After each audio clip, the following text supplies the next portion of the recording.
हिंदी। गुरुदेव, कृपया क्लेश, कर्म और विपाक के बारे में कृपया बताएं।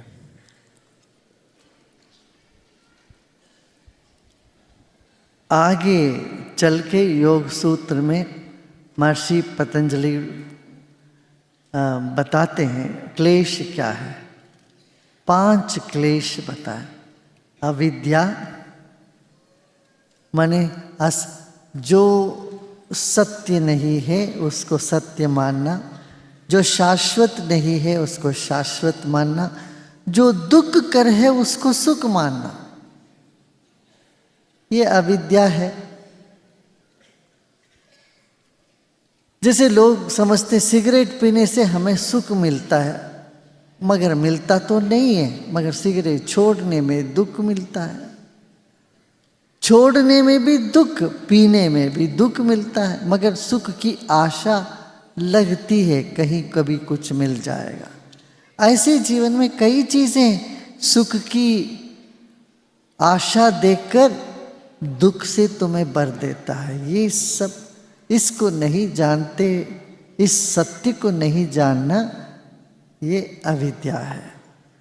ऐसे ही जो शाश्वत है उसके प्रति ध्यान नहीं जाता, जो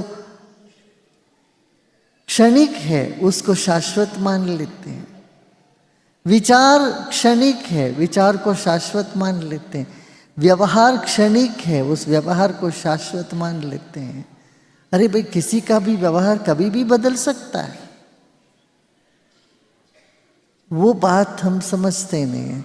तो यही अज्ञान है या अविद्या है। और अस्मिता, मैं हूं, तुम कौन है भाई, कहाँ हो, कहाँ से टपक गए।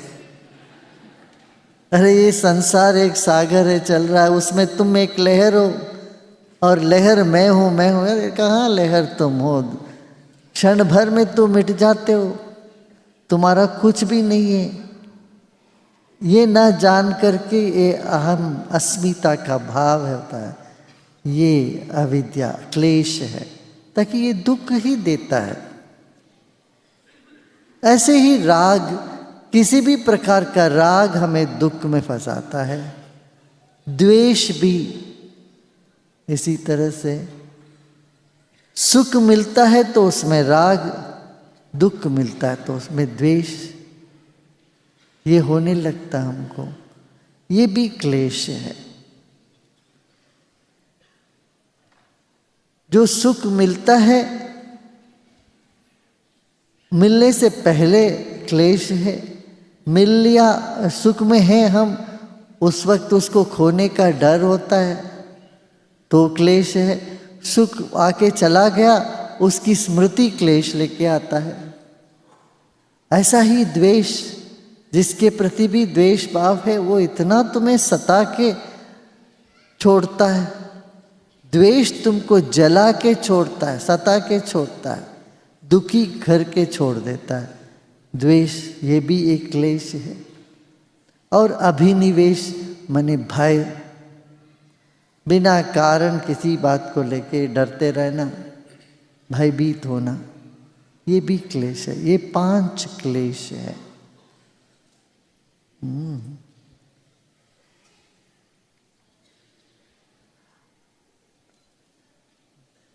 और कर्म, कर्म मैंने किया, मुझे ये हुआ, ये सब सोचते हैं। ईश्वर में कोई क्लेश नहीं है, ना कर्म विपाक है, आशय है, माने कर्म की छाप है, ये सब नहीं है। क्यों? शरीर के लिए तो है कर्म, चेतना के लिए नहीं है। तो शरीर ईश्वर नहीं है, चैतन्य ईश्वर है। शरीर तो सबको, बुद्ध को भी शरीर है, भगवान कृष्ण का भी शरीर है। वो भी तीर लगाया तो तीर लगी, तो कृष्ण भी देह त्याग किए। व्याध ने तीर लगाया, तीर उनके अंगूठे पर पड़ा, वो शरीर छोड़े। कृष्ण को भी कभी सिर दर्द हो गया था, कई बार सिर दर्द हो गया, एक बार नहीं, मगर वही भगवान कृष्ण भी कहते रहे, ये मूढ़ मुझके शरीर मानते हैं, अवजानन्ति माम मूढ़ा मानुषीम तनुमाश्रिता।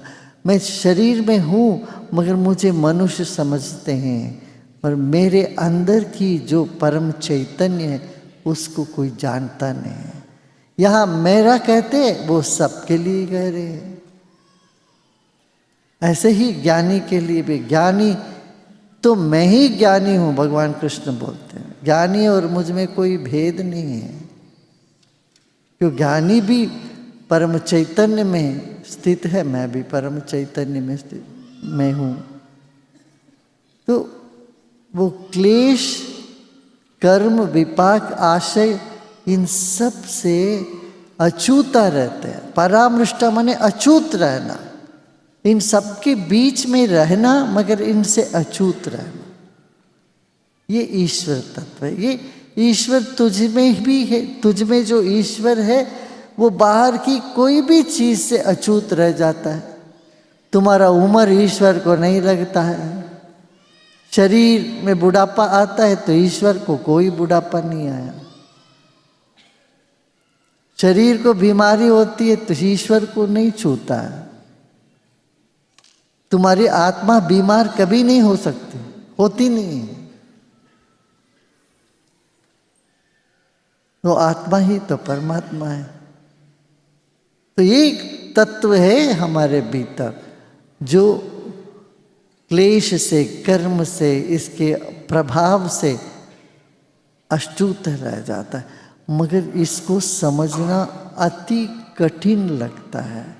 इसीलिए गुरु की आवश्यकता।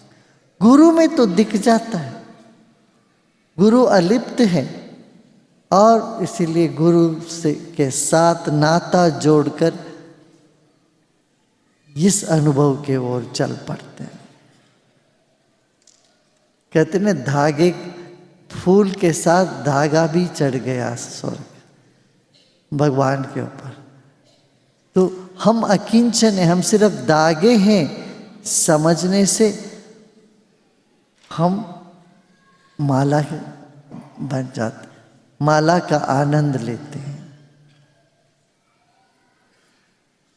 हाँ? यही बात है समझने की। यहाँ पर क्लेश, कर्म, विपाक, इन सब से अपरमनुष्ट अछूता रहते हैं। वही ईश्वर तत्व है। खुद में देखने में मुश्किल होता है शुरू में, क्यों? अभी तो तैयार नहीं है, ना शरीर, ना मन, ना बुद्धि। तब ईश्वर को मानकर उसको, उसके शरण में जाना, तब ध्यान लगता है। ये बात है।